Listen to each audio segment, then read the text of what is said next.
ang nag-deliver papunta sa bahay namin ng panis na pagkain.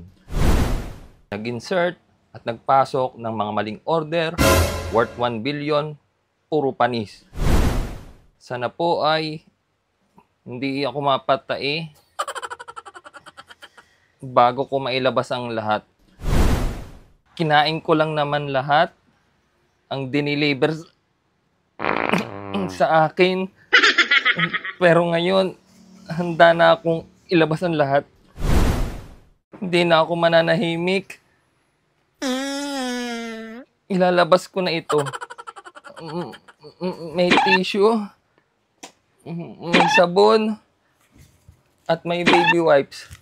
Pero walang pangalan. Sandali ha.